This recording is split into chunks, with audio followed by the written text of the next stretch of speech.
je repars de cette soirée avec la profonde conviction que, en étant authentique, on se relie entre nous. Oui. Voilà, c'est quelque chose que je savais, mais je pense que je suis venu aussi ici pour le confirmer avec des inconnus. Et c'est vrai que j'ai été touché par les témoignages, j'ai été touché par les témoignages des 3 personnes qui sont intervenues, mais j'ai été aussi touché par les témoignages des personnes qui ont pu s'exprimer à la fin dans le public. Et ouais, en fait, j'en ressors relié avec ces personnes-là. Je ne les connais pas, mais il y a quelque chose qui s'est créé. Voilà, un lien invisible, subtil, mais qui, pour moi, fait toute la force de l'authenticité et qui, j'en suis persuadé, peut faire la force d'un collectif, d'une organisation, d'une entreprise. Alors je repars avec la certitude d'avoir été au bon endroit ce soir. Ouais. Voilà, je trouve que il y avait une circulation d'énergie qui est montée en plus dans la soirée, donc très très intéressante. Je repars avec cette énergie. J'ai des échéances assez importantes le reste de la journée, et demain notamment j'en ai une très très très très importante pour mon avenir et celui de l'association.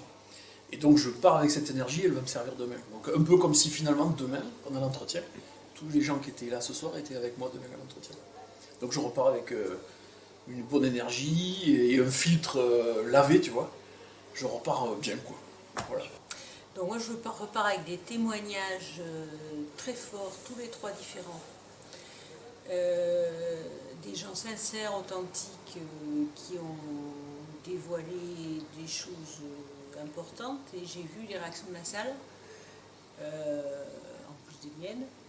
J'ai fait plus que voir, je les ai ressentis, et il y a eu, ça a parlé, je pense, à chacun d'entre nous.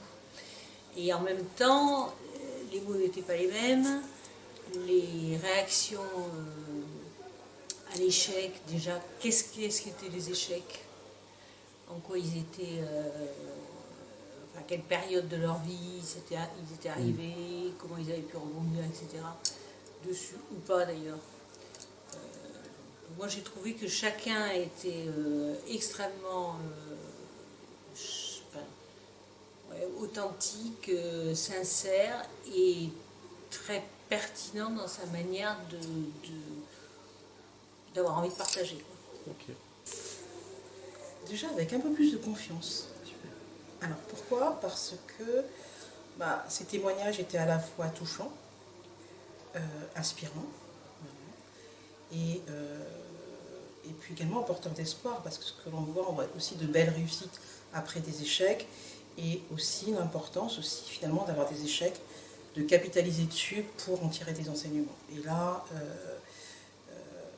c'était très chouette, et surtout moi ce que j'ai apprécié, c'est l'authenticité dans les échanges.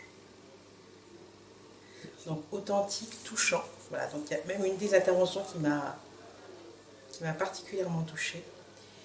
En fait, je repars avec un soulagement et beaucoup de bonheur, de simplicité, de joie et d'espérance.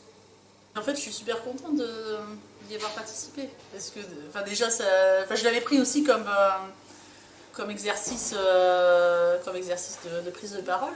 Oui. Et du coup, je suis plutôt contente. Je suis contente de moi. Je suis contente de moi parce que j'étais à l'aise, j'étais moi-même, donc c'était chouette.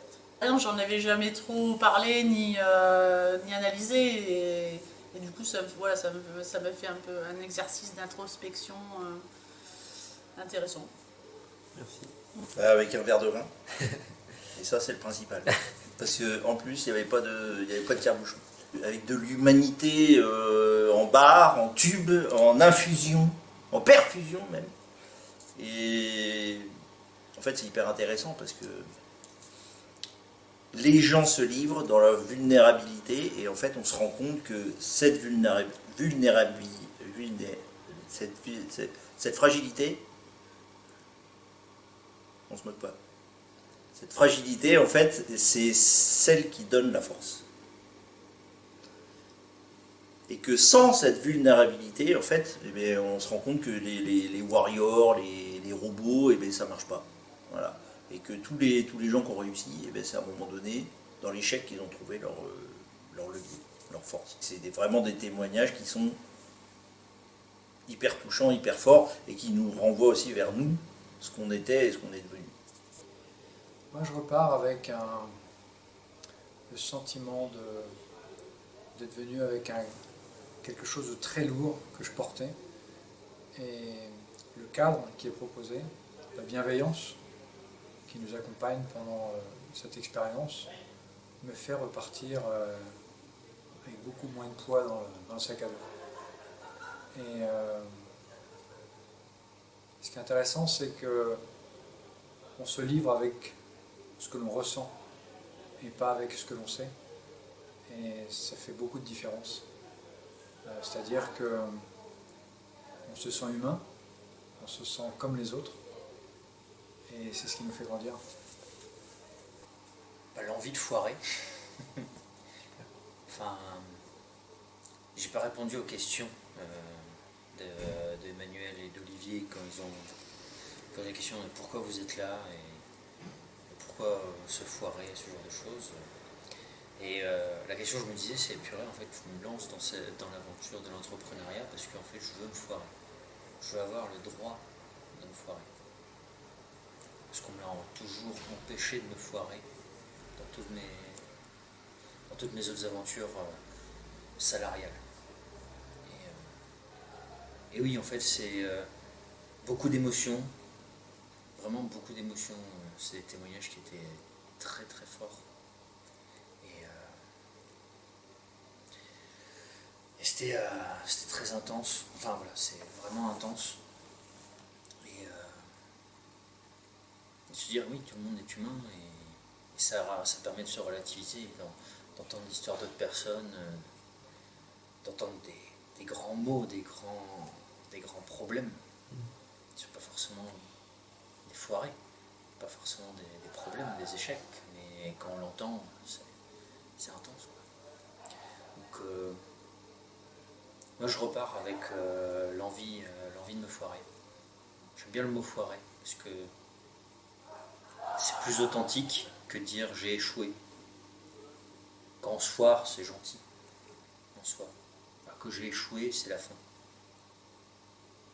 Finalement, j'aime bien utiliser ce mot parce que ça se rapproche de tout le monde se rapproche du mot foirer. Je me suis foiré, tout le monde se foire. Personne n'échoue. Alors si on remplace l'échec par une foirade, ça peut être sympa. En vrai, ça peut être intéressant de changer ce mot et de se dire on a le droit de se foirer. Puis ça rime avec marrer aussi. Des fois, on rigole bien quand on se foire. Une très très belle rencontre, des réflexions. Olivier m'a beaucoup touché, mais vraiment. Parce que, comme je l'ai dit, parler quand on est au fond du trou, c'est merde. C'est un crabe au-dessus.